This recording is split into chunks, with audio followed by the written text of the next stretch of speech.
This week we want to talk about what's happening within the African Union and the battle for Africa's future. In global politics,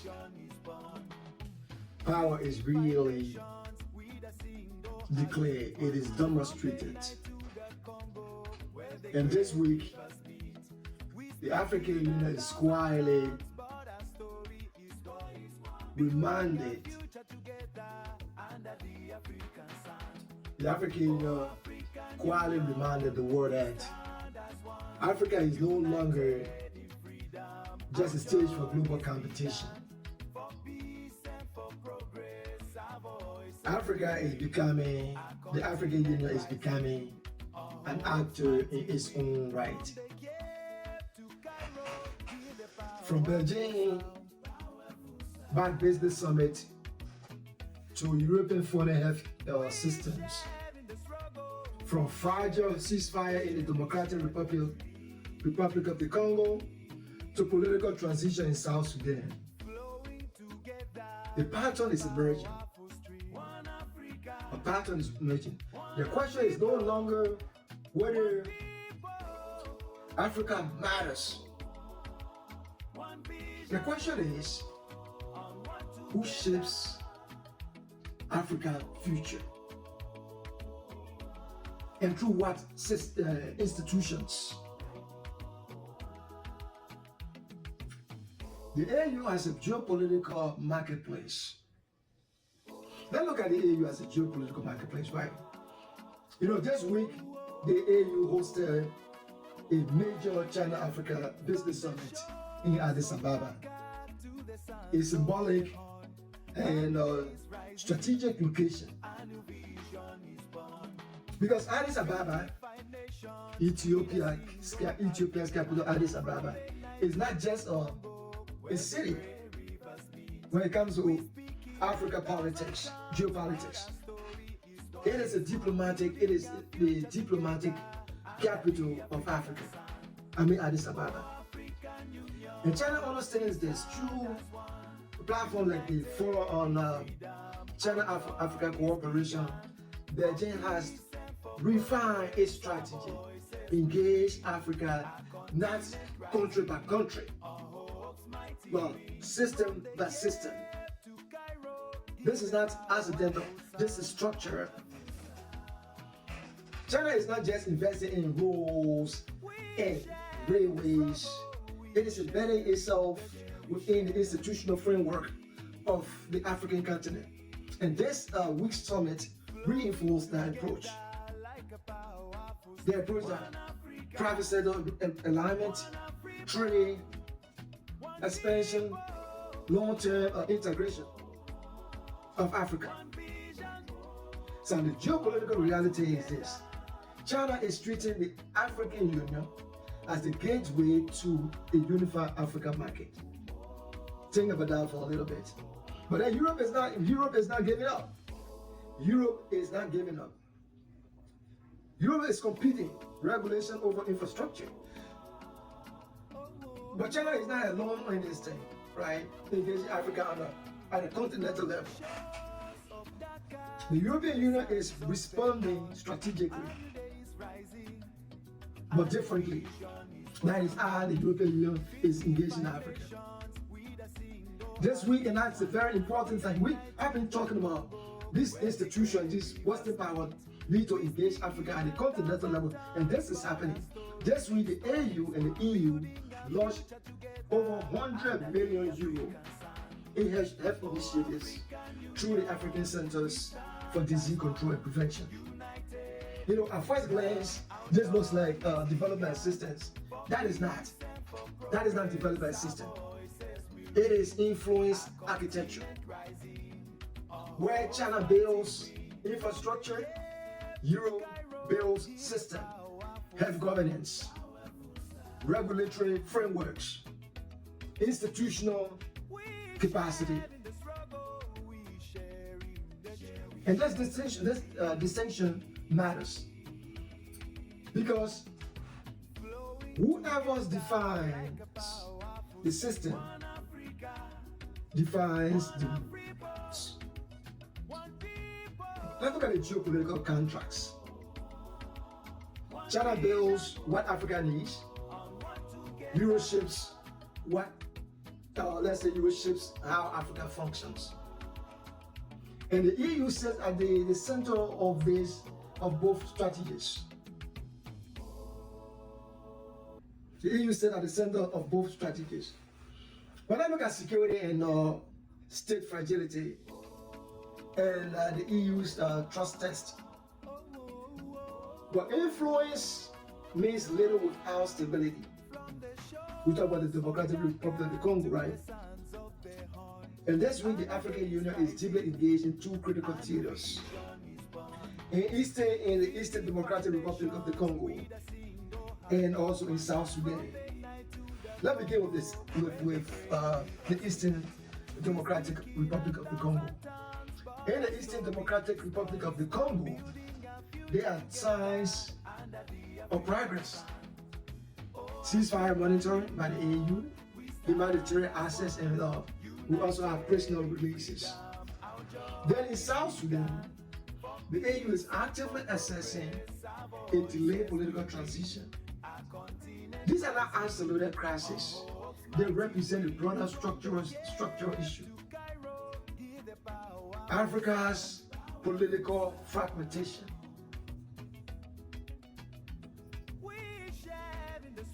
And here is the paradox, right? And there's something we got to talk about. We all want African Union to do more. But here is the paradox. We expect the AU is expected to act like a continental authority. We expect AU. Oh, AU is not doing anything. AU is not doing anything. Without full continental power, how can they do it if they don't have full continental power? Unlike the United Nations, the AU lacks enforcement mechanisms. Unlike the European Union, the AU lacks deep fiscal integration. Yet it is tasked with managing wars, elections, and transitions. Transition in South Sudan, war in Eastern Democratic Republic of Congo, Somalia. The EU's credibility will ultimately be determined not by summits, but by outcomes in fragile states like Sudan, South Sudan, even Sudan, and you talk about the Democratic Republic of the Congo. But another thing I want to point to is this. While global powers compete externally, something equally important is happening internally. The Pan-African Parliament is holding a leadership reset. If you look at that from the surface, that is the Pan-African Parliament. If you look at this from the surface, this is just procedural. This is procedural, but in reality, it is foundational. Because the long-term vision of the African Union, outlined in Agenda 2063, is not just cooperation. That's not the goal. The goal is integration. And integration requires institutions that can legislate, institutions that can enforce, institutions that can coordinate across borders. This is where Africa is headed. Slowly but deliberately. The key tension here is, can Africa build central authority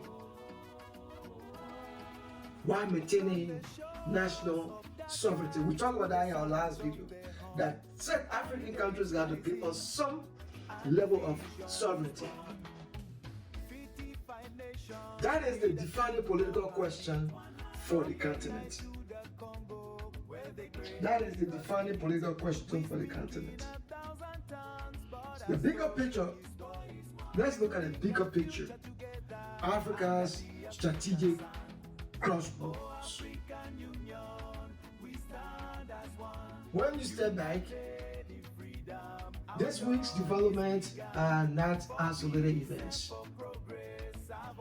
They are pieces of a larger geopolitical puzzle. China is embedding itself economically at the AU level. Europe is embedding itself institutionally at the AU level, and the AU itself is trying to consolidate itself politically.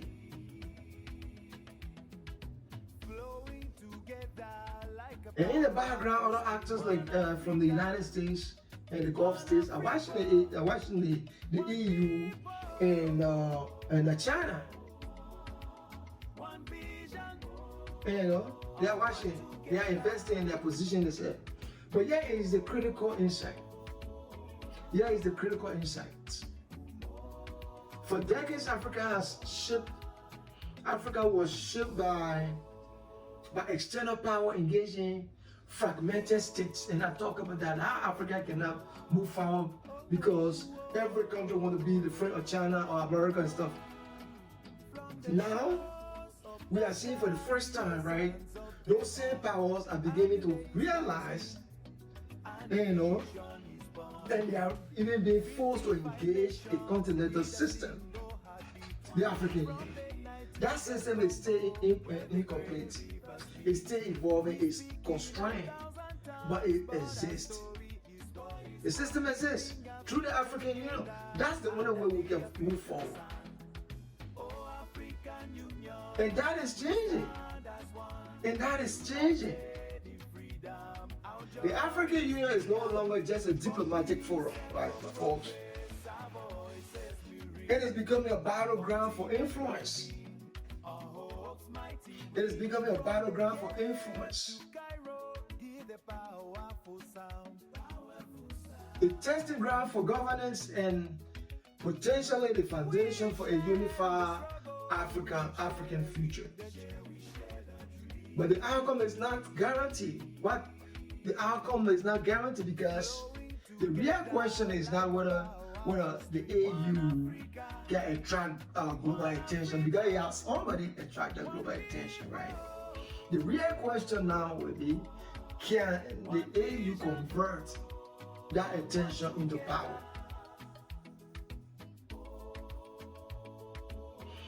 I like the way China is engaging AU and let's say Africa from the AU level.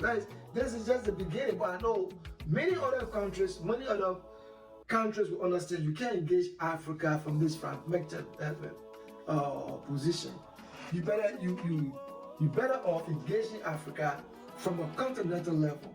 Now the 100 million euro that the EU is giving to the AU CDC, that can help a lot of countries.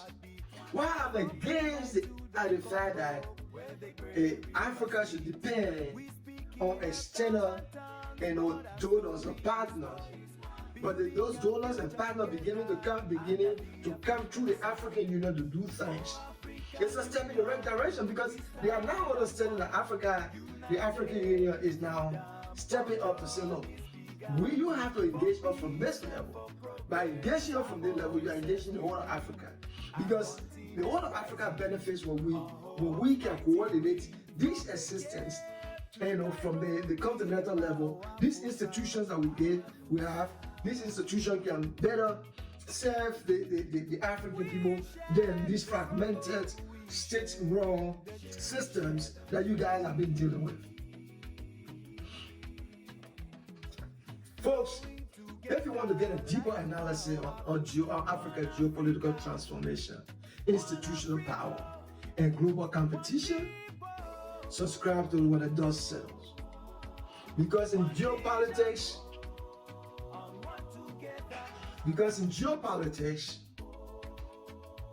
the headlines tell you what happens, but here we focus on what it means. Folks, my name is Pico Conway, and you've been watching When the Dust Settles. Here we discuss the African Union. We want to see the African Union represent the entire continent of Africa.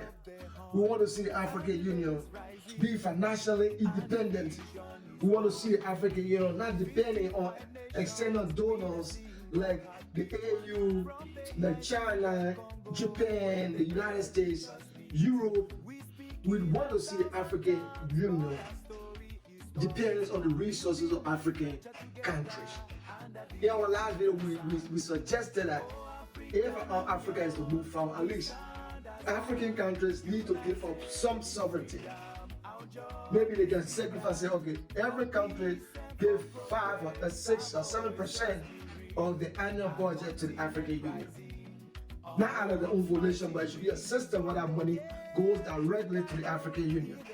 We believe that by doing that, the African Union will be more empowered to do a lot of things. But we want to say a big thank you to China and other countries who are beginning to engage Africa from the continental level. We believe that the right thing. All these donors should start engaging Africa from the continental level. If you want to do something in the whole of Africa, go through the African Union. Let those fundings go through the African Union. But African Union itself should not depend on external partners.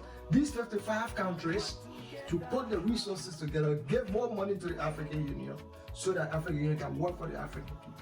Folks, once again, my name is Pico Kanwe. Until next time, I will talk to you when I talk to you. Have a great day. And don't forget, when the dust settles, the real story is then beginning. Bye for now.